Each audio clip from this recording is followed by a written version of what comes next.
Ladies and gentlemen, boys and girls, welcome to another exciting episode of Trigger Warning Radio. I am your host, the Kaiju Conservative.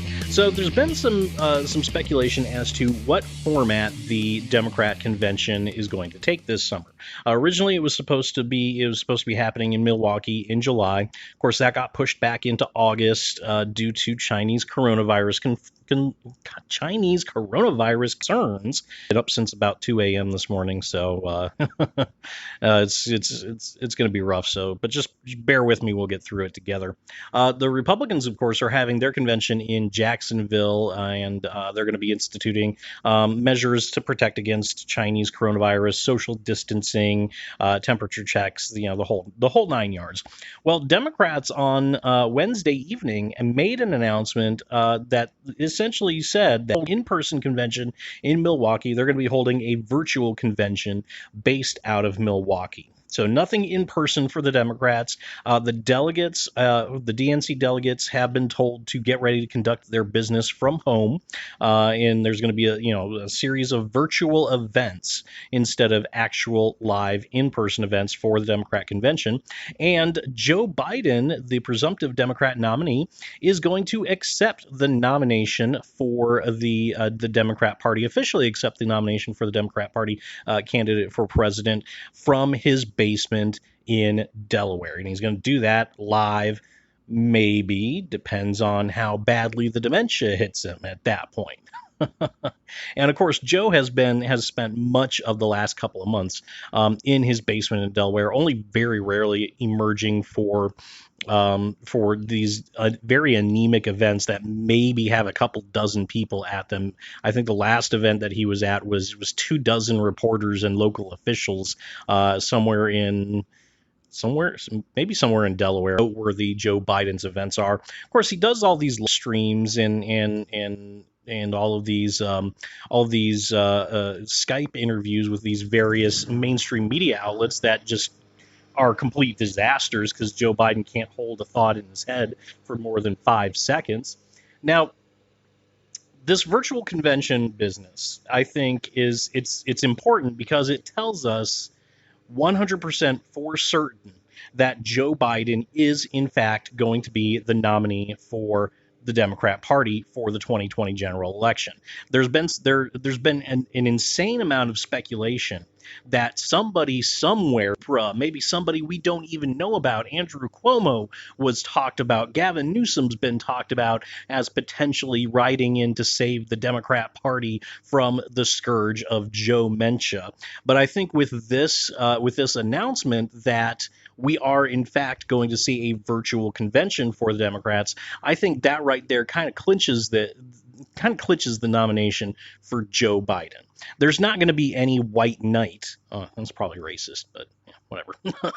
Riding in to save the Democrat Party at the last second. Not in a virtual convention. You could have made the argument, if the convention was still going to be in person, that there's still a chance for somebody else to come in and take the nomination away from Joe Biden. Good job, Joe. You tried. You gave it your best shot, but you're very clearly you're not up to this. It's time to back out and spend your twilight years with your new grandbaby that you haven't even met yet through your son Hunter. But that's not going to happen now.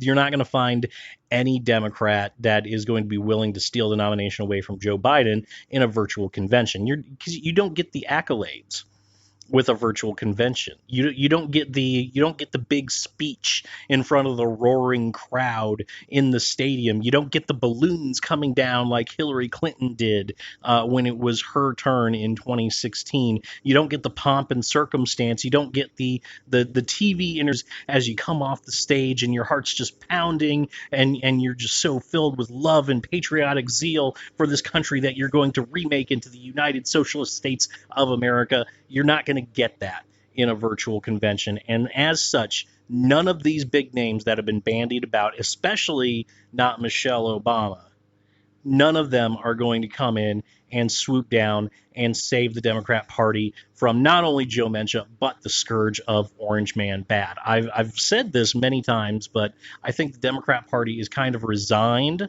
to losing the election in 2020. I know all the polls are saying that, oh, Joe Biden's up 15, 16, 17, 1,800 points above Trump, and Joe is going to win, and he's going to destroy him, and he's up in all these battleground states, blah, blah, blah, blah. You know, I'm old enough to remember back when there was a 92% chance that Hillary Clinton would win the presidency. How'd that work out for you guys? Yeah, no, Joe has absolutely no hope of hell.